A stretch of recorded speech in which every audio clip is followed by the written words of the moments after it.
Welcome to This Week in Big Sky Football. I'm your host, Mary Louise Cook, and today I'm joined by Eastern Washington football broadcaster Larry Weir and Weber State football broadcaster Steve Klauke. Thanks for joining me, gentlemen. Great to be here. Absolutely. Yeah, thank you so much. So this week we have Weber State hosting Southern Illinois and Eastern Washington heading on the road to see North Dakota State in the first round of the FCS playoffs. So Steve, we're going to start off with you. Weber State went undefeated in the regular season and boasts the Coach of the Year in Jay Hill. What impresses you most heading into this contest? I think it's just the ability to hang in there through injuries. I think 5 or 6 starters have been out off and on as far as the defense is concerned. The offensive line has had to be retooled due to injury. And just the resiliency in all of these close games, a lot of fourth quarter comebacks, last 4 wins by 5 points or less, highlighted, of course, by that Hail Mary victory over Northern Arizona a few weeks ago. Yeah, you mentioned those close games, right? So, I mean, they went undefeated, so they've proven that they're able to come away with the wins, but a lot of them have been so tight and so close. Do you think that's going to help them or hurt them in their matchup? I don't think it'll hurt them, or it hurt them as far as the seeding is concerned. I really think that's what the committee looked at. Unfortunately, it didn't see the whole picture. But as far as once we get into the playoffs, most games are close, and their ability to pull games out in the fourth quarter could be a big factor in any kind of a run they might make this year.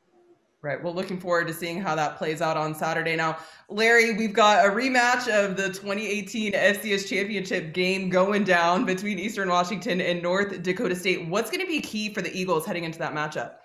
Well, I think, Mary Louise, what Eastern has to do is be able to stop the run. If North Dakota State is just running up and down the field, 250, 300 yards plus of rushing offense, which is what they've been able to do in the last 3 times these teams have met, then Eastern's going to have some trouble. But if they can limit them, maybe under 200 yards, under 175 yards on the ground, then that's going to really help them out. It'll keep North Dakota State from going on those long 7, 8, 9-minute time-consuming drives that they like to execute, and will keep the amount of possessions up that'll probably help Eastern out in the long run.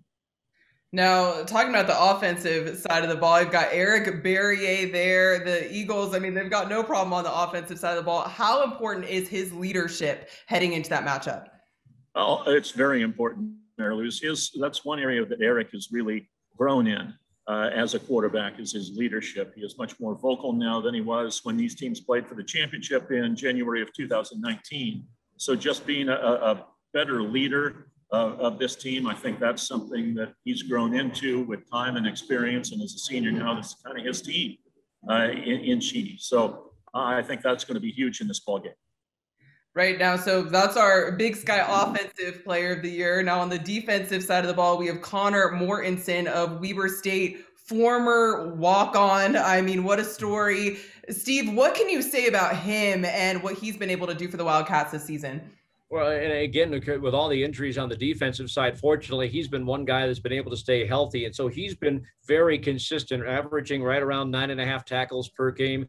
He's a vocal leader amongst that linebacking crew. And so I think just the ability to be wherever he needs to be, because sometimes Jay Hill will move him around defensively. So his ability to get to the football has been absolutely amazing this season. And he's well deserved of his honor. Now, Steve, obviously the Wildcats have proven that they're able to get those wins on the road. How important is it that they're able to start off the FCS playoffs there at home, though?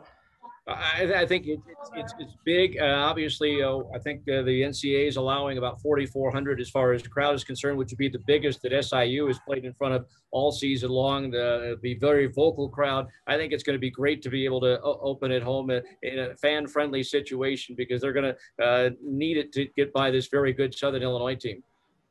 Now, Larry, the Eagles, right? You know, when we look at the history with their matchups with North Dakota State, what do you see about this team this season that would be able to come away with a win against them? Well, this is a very resilient team this year, I think, and everybody's had to be. I'm sure Weaver's in the same boat as Eastern, and probably everybody who played this spring across the country. You had to be very resilient to get this season in. And it seems like the characters shift a lot on defense. Very few players on defense have seen time in all 6 games. So they've had to be very adaptable to whatever situation they've been in. And so they're going to be on the road in all likelihood throughout the playoffs as long as they stay in it. So I think that adaptability is going to be a big key for them. going forward here in these playoffs. For sure. Definitely a theme of resilience with these teams that we're talking about here, both the Wildcats and the Eagles. Now, gentlemen, I know, Steve, you may have alluded to it a bit, but when you look at the season, the regular season, what would you say was the greatest highlight for the Wildcats? And then, Larry, that same question for you after Steve is done. Well, easily the 50-yard Hail Mary to beat Northern Arizona on the final play of the game. The throw by the backup quarterback, Randall Johnson, was as perfect as could be. It wasn't a line drive. It was a high arcing ball that couldn't be deflected. It was going to be caught by somebody. It might have been a Lumberjack. It might have been a Wildcat. But fortunately, Justin Malone was able to get to the ball first and got in great position, made a two-handed catch up against his chest, and nothing that Northern Arizona can do. I know some guys were trying to scrap the ball away before the officials could okay the touchdown, but Justin was able to hold on to it. So that easily was the highlight of the season. Definitely fun to watch. Larry, what about for the Eagles? I'm going to say the win against UC Davis, because that was the only game that Eastern played against a team that ended the year in the top 25 in the poll. And not only did Eastern win the game, they won the game fairly easily, and it was on the road. So I'm going to say that would be the highlight. I think some people would probably say maybe the Idaho State comeback, but I was in Boise with the basketball team, so I didn't get to see that particular game. So for me, I'm going to say the UC Davis road win.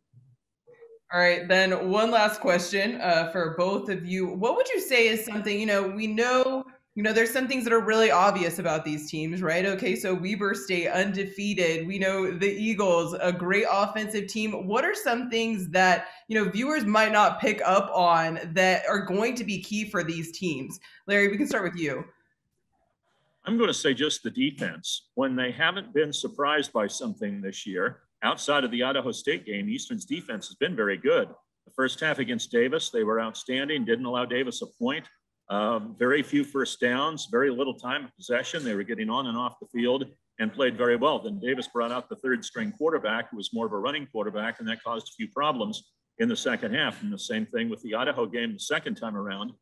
Idaho had a whole different offense than what Eastern had prepared for. So outside of those games, I'm going to say the defense had really come through. And again, with a changing cast of characters, with very few players playing the 6 games allotted in the spring, I'm going to say the defense was a big surprise and a big key to the Eagle season this year. Steve, what can you say that may not be extremely obvious about what's going to make the Wildcats successful in the playoffs? Well, I think a couple of things. One is they're going to have to do a better job in the turnover battle, something that they've perennially have been very good at, but they were only a +3 this year, and they're playing an SIU team that's a -8. So I think if the Wildcats can protect the ball, they can take advantage of the mistakes that Southern Illinois makes and maybe use those points off turnovers to be victorious. And I think the offensive line has to have a big game, because maybe missing 2 or 3 starters on the offensive line, the backups are going to have to do a heck of a job against this very good pass rush that Southern Illinois has, including their defensive lineman, Anthony Knighton, who has a chance to become the Salukis' all-time leader in quarterback sacks. So they're going to have to keep him away from Bronson Barron. All right. Well, it's going to be exciting to see what happens on Saturday with both these teams. Excited that the Big Sky is so well represented by these teams. Gentlemen, thank you so much for your time today and for joining me for This Week in Big Sky Football. Well, let's do it again next week after a couple of wins. Yes. Absolutely. That's what we're hoping for. Yeah. I'm all for that. Thanks, Mary Louise. Awesome. Thank you so much, Larry and Steve. Have a good one.